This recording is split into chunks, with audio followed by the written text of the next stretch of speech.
começando o programa Diz Aí, estamos recebendo Seba. Seba Zacarias está conosco, seja muito bem-vindo, uma honra. Gente. Uma honra para mim, muito bom estar aqui gravando com vocês. Já gravei há muito tempo atrás, mas nesse quadro é a primeira vez. E foi difícil essa agenda, hein, pessoal? Foi difícil. Para conciliar. Foi difícil. Até porque agora tem um pequeno Benjamin. Agora tem um pequeno príncipe lá, tem um Benjamin, não tá deixando a gente dormir. Então, é difícil, mas é muito bom. É difícil, mas Deus, Ele promoveu este encontro e você está tendo essa oportunidade de, juntamente com a gente, ser edificado através de um tema que é importante, né, Seba? Você gosta de conversar sobre esse tema? Gosto, bastante. Se identifica, né? Me identifica muito. Este tema que vamos abordar hoje, dentro da palavra, é sobre o cristão e a política. E antes da gente entrar, aprofundar nesse tema, eu queria, já que a primeira pergunta, o pontapé inicial fosse: o que é política, Seba? Com as suas palavras. Cara, política hoje, a gente pode dizer de uma forma totalmente resumida, vamos colocar um governo e uma sociedade. A política hoje, resumidamente, é tudo que envolve a sociedade. Né, são os pontos que envolvem a sociedade. Pode resumir a política nisso, para não estender muito, né? Porque se a gente for falar todos os pontos específicos da política, a gente vai longe. Então, tudo que envolve a sociedade, a gente pode falar que é a política. Entendeu? E por que será que tem muitas pessoas que não se identificam com o tema, que até preferem a política, não gostam nem de falar sobre isso? Por que elas não querem se envolver? Acredito porque existe muita frustração, né? Existe muita frustração no meio da política. Então tem pessoas que, vou ficar no meu canto, política é tudo igual, a política é toda a mesma, entendeu? Ela não consegue olhar um ponto ali, uma luz de esperança para que faça ela gostar daquilo. Né? Eu mesmo, por exemplo, eu não me interessava com política até eu me envolver diretamente com a política, né? Até a política chegar a bater naquilo que eu acredito. Então aquilo começou a me chamar a atenção, comecei a estudar e comecei a ver quão importante era se interessar pela política. Então eu vejo que muitas pessoas não se interessam pela política, muitas pessoas não gostam do assunto porque elas se frustram. Elas olham para os políticos, elas olham para como algumas políticas são feitas, como eu falei, tudo ligado à sociedade, como elas são feitas para a sociedade, que elas se frustram, não ligam e muitas vezes não querem se intrometer. E daí é tido como se fosse uma coisa ruim. É tido como se fosse uma coisa ruim. Não só o se envolver, mas o próprio falar de política é algo muito complexo. Aí a pessoa, não, vou ficar de fora dessa. Fala a palavra política, a pessoa já pensa em corrupção, a pessoa já pensa em roubo, a pessoa já pensa, os políticos são ricos, são milionários, a gente que é pobre. Entendeu? Então, é como você falou mesmo, né? As pessoas já pensam no sentido ruim, sendo que não é assim. Sim. Tem seu lado ruim, dependendo do político, mas tem seu lado bom também. E influencia a nossa vida, você falou. Coisa. Tem a ver com a sociedade, a forma de governo para a sociedade. Então, o que for decidido lá entre os políticos afeta diretamente a sociedade. Então, se a sociedade não se envolve, não busca saber, conhecer, se informar, ela fica à mercê, não fica? Sim, eu tava falando com a juventude lá de Madureira, eu usei uma frase, né? A gente está no ano eleitoral, 2024, vai ter eleição municipal, prefeito, vereador, enfim. E eu falava que para os jovens ali que tem que tirar o título de eleitor, né? Aquele jovem que tem 16 anos, aquele jovem que está com 15, mas vai fazer 16 anos. Não é obrigatório. Não é obrigatório, mas eu falei que a votação ela é muito importante porque a sua votação pode impactar no futuro de uma nação, no futuro de uma geração. O meu voto hoje, eu estou com um filho, fez um mês, o meu voto hoje pode impactar não na minha vida atual hoje, mas pode impactar no futuro do meu filho amanhã. Entendeu? Quando ele quiser entrar no mercado de trabalho ou alguma coisa assim. Então, é muito importante que a sociedade ela venha estar atenada com a política.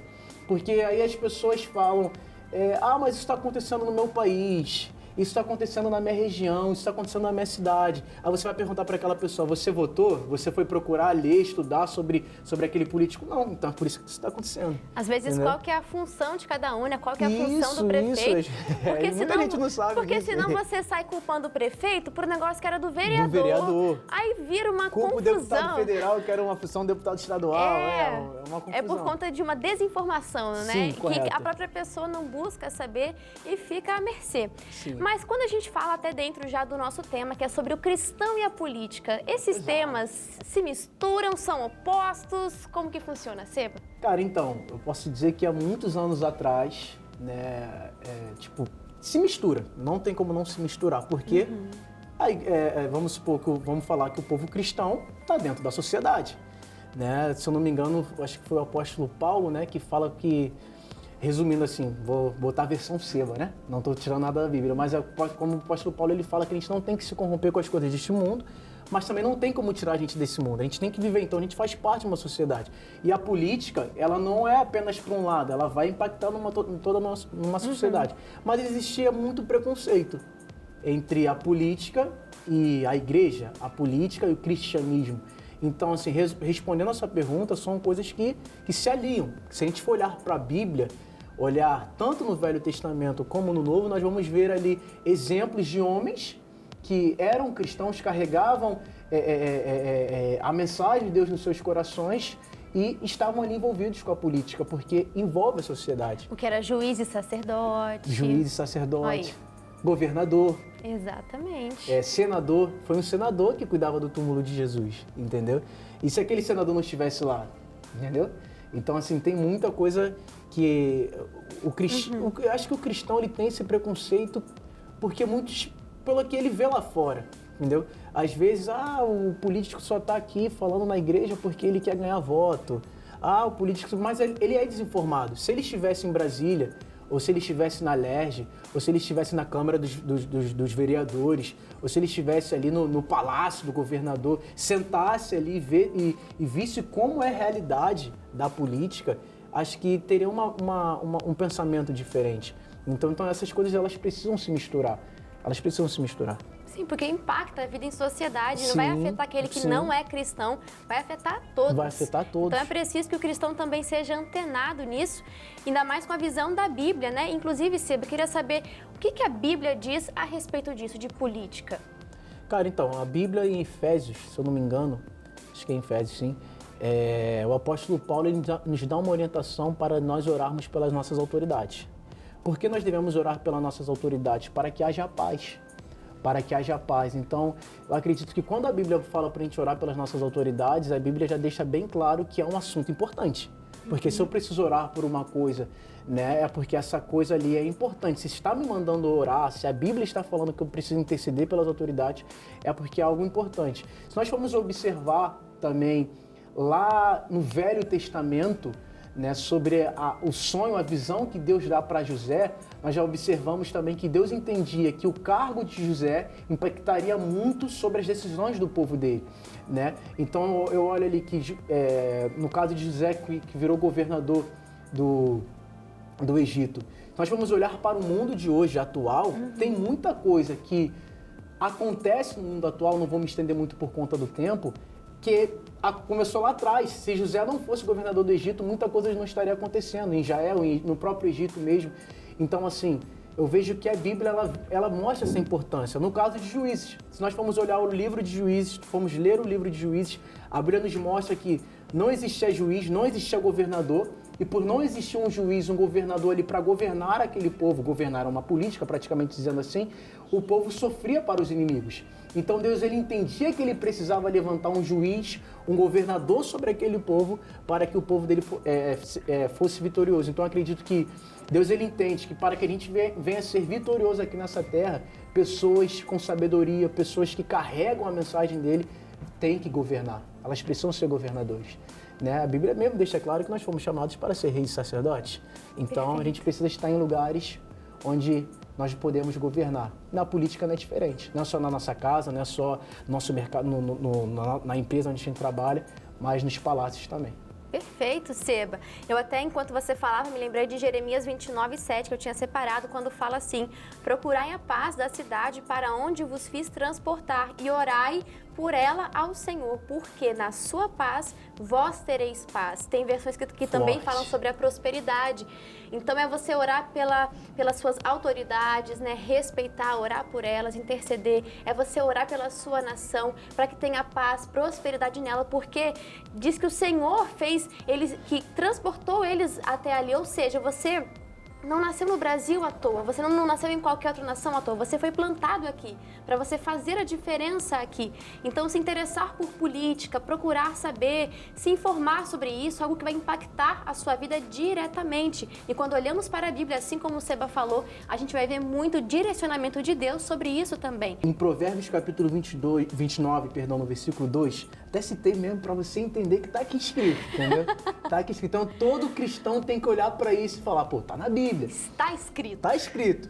Quando o governo é formado de homens justos e honestos, o povo vive feliz. Lembra que eu falei que no início que política, resumindo, é tudo que envolve a sociedade, envolve pessoas. Então, quando o governo é formado por homens justos e honestos, o povo vive feliz. Mas a Bíblia termina dizendo, mas quando os líderes de uma nação são maus, o povo chora de tristeza. Aí a pergunta que fica na minha cabeça, será que Deus quer que as pessoas sofram? Será que Deus quer que as pessoas, vamos colocar ali aqueles que já aceitaram Jesus, são filhos dele? Será que o Senhor quer que a gente aqui na terra venha chorar, venha viver de tristeza, sendo que a Bíblia nos fala que Jesus morreu por nós na cruz para que nós venhamos ter uma vida e vida com abundância? Então aqui a Bíblia deixa muito importante, né? A Bíblia deixa clara aqui a importância de homens honestos, homens do bem governarem. Se é governo, é política. Então, esse versículo que eu queria dar. Perfeito. Eu tinha até anotado esse versículo. Forte. É aí, muito forte mesmo. Forte. Política não tem como a gente não se envolver, não se informar sobre isso. E olha, tem uma pessoa que vem enfrentando uma dificuldade nessa área. Vambora. E mandou aqui dentro da Bíblia, como tudo você está falando aqui do está escrito. Está escrito. Está escrito. Tá na Essa palavra. pessoa também pediu ajuda aí dentro da Bíblia, dentro do está escrito, a gente vai poder auxiliar ela. Vamos ver. Quem mandou foi a Mônica e ela escreveu assim: meu nome é Mônica, sou cristã e recentemente passei por uma situação desconfortável nas minhas redes sociais, após me posicionar sobre um assunto político delicado. Como jovem cristã, senti a necessidade de me posicionar. No entanto, fui cancelada pelos meus amigos, o que me deixou muito desconfortável e em dúvida de como agir. Para não me sentir deslocada do grupo e em forma de respeito, apaguei a postagem. Estou sacrificando meus princípios por isso? A Mônica pergunta. Diz aí, Seba. Quando fala jovem, eu fico já fico animado. É o seu público, É meu público. E assim, a juventude hoje sofre muito com isso. Mas deixa eu te falar uma verdade. Se fosse João Batista no seu lugar, se fosse o apóstolo Paulo no seu lugar, eu acredito que a gente recua com nossos princípios, sim. Que a gente se posiciona, mas as pessoas vão lá, cancelam a gente tira nosso posicionamento. A gente está recuando com nossos princípios. Porque se fosse Jesus no seu lugar, será que ele iria recuar? Ele não recuou na morte de cruz.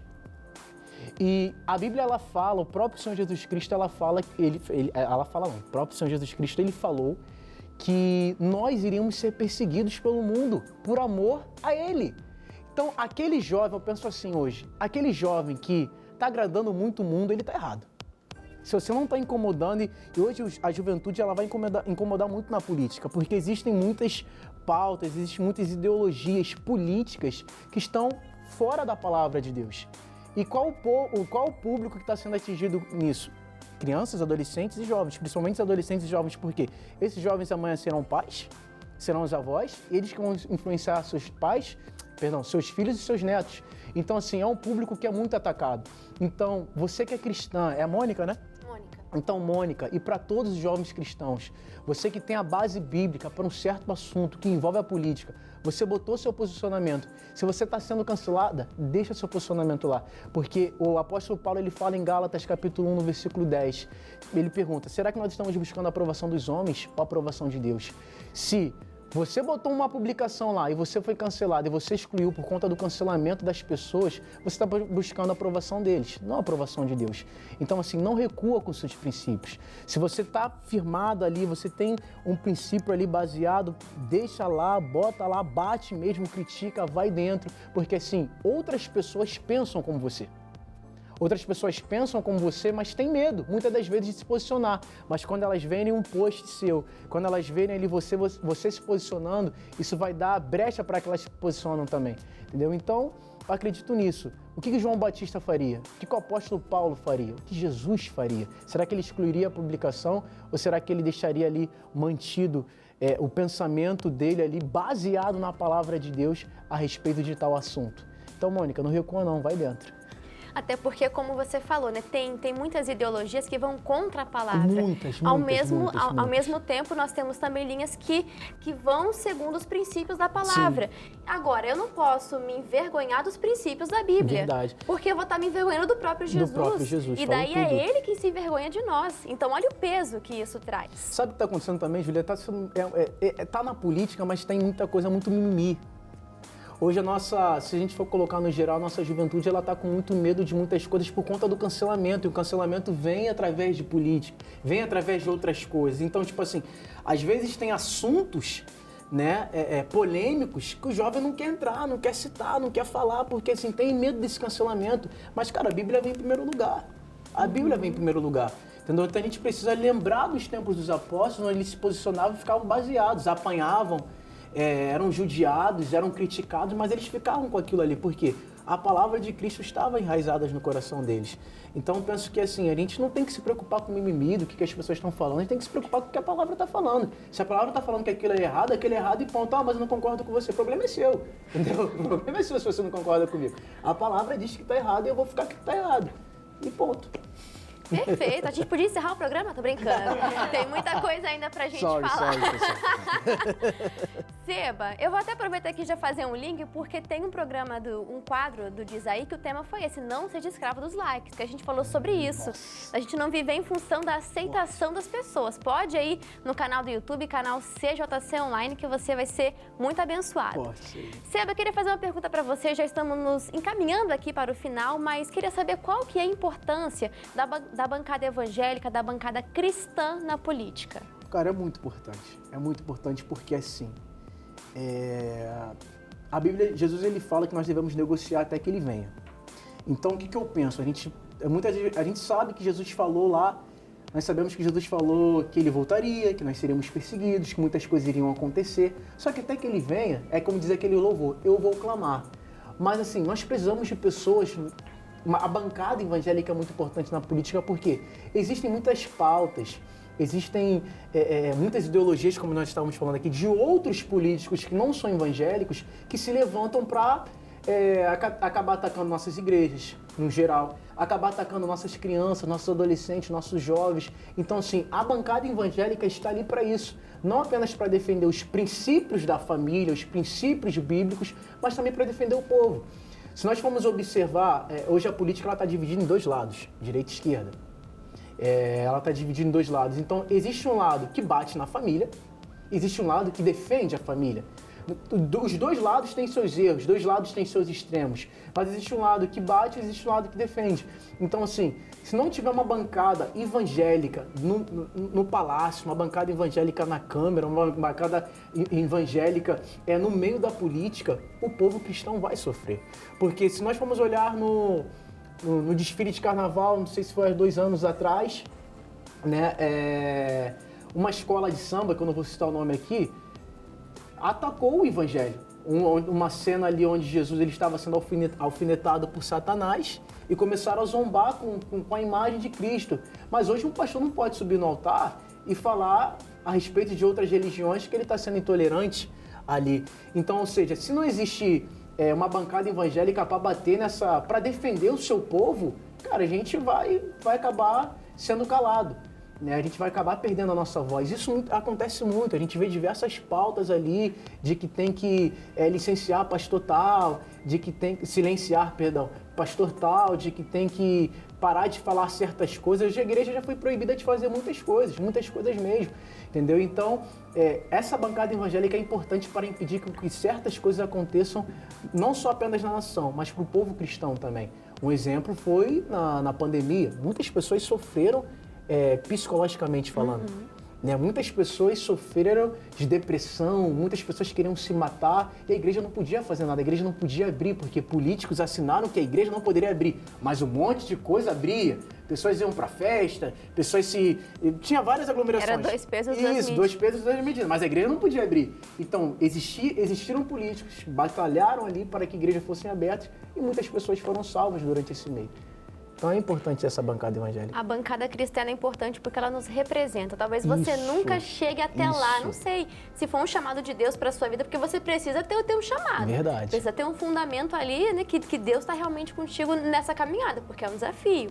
Mas, de repente, você não chega até lá, te influencia, mas aquela pessoa que está lá te representa. Então, você vota naquela pessoa que tem os mesmos princípios que você, que votaria o mais próximo do que você votaria ali. Verdade. Com base nos mesmos princípios. E só para me fechar aqui, e é um meio que precisa do povo cristão, porque assim, é um meio que existe muita corrupção. Sim. E quem vai lá pregar para esses corruptos?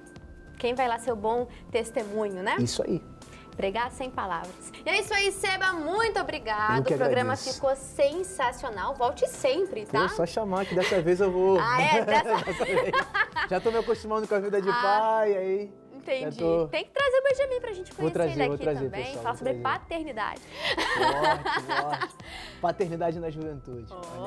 Tema forte, Tema hein? forte, hein? Tema forte. Bom, Seba, queria que você fizesse aqui aquele convite para as pessoas que são ali de Madureira, da região, para que estejam com vocês no JQV, né? Que dia que acontece o culto, aonde, qual horário, quais as mídias sociais dos jovens que vencem de Madureira e também as suas. Quem quiser acompanhar o seu ministério, fica à vontade. Então, pessoal, nós estamos ali, galera da juventude, na Praça Armando Cruz, 120, Madureira.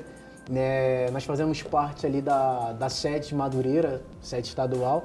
Então, você vai chegar lá, muitas das vezes você não vai encontrar a gente lá. O que você vai fazer? Você vai chegar lá, vai perguntar onde fica o Espaço Jovem. E alguém vai te levar até o Espaço Jovem. Acontece todo domingo, às 15 horas, 3 horas da tarde. Nós nos reunimos, fazemos um encontro jovem lá e é muito bacana, muito bacana. É muito pão, muito azeite da parte de Deus e a linguagem jovem é uma benção. E o nosso Instagram da juventude é o JQV Rio. É o JQV Rio. Você só botar lá JQV Rio no Instagram, já vai aparecer. Nossos pastores estão lá, o pastor Cleiton, a Alaine, né, que são nossos líderes, estão ali sempre nos abençoando. E a sua rede social, para quem quiser acompanhar um pouquinho do seu cotidiano, ver ali umas fotos do Benjamin, isso aí. Lá eu falo um mistério. pouco de política, falo um pouco de cristianismo também. Eu só foquei no Benjamin. Eu só foquei não, Mas agora tá dando mais Benjamin. Bonitinho, tá dando gente. mais Benjamin, Lívia, porque é o time que eu torço, enfim. Tem que falar. É o Sebastião Zacarias. Você bota o O, aí bota Sebastião Zacarias, aí vai aparecer lá. Só botar O e Sebastião já vai aparecer lá. Ninguém tem esse nome no mundo. E eu cismei com o Zacarias. Eu falei, a Júlia só me chama de Zacarias. Eu achei que era Zacarias. Lucas, e o Zacarias? Vem no programa? Zacarias? Bom, Seba, Zacarias, muito obrigada. Eu que agradeço, muito obrigada Júlia. você Pessoal, de casa que ficou com a gente até aqui. Um grande abraço e até a próxima. Até a próxima. Fala pessoal, você que acompanha o canal CJC e acabou de ver um vídeo do Diz Aí, tenho certeza que você gostou muito. Então deixa já o seu like, escreve aqui nos comentários o que você achou do programa, sua sugestão pra gente também e aproveita, se inscreve no canal e já ativa o sininho para ficar por dentro de qualquer vídeo novo que a gente colocar aqui, combinado? Um beijo!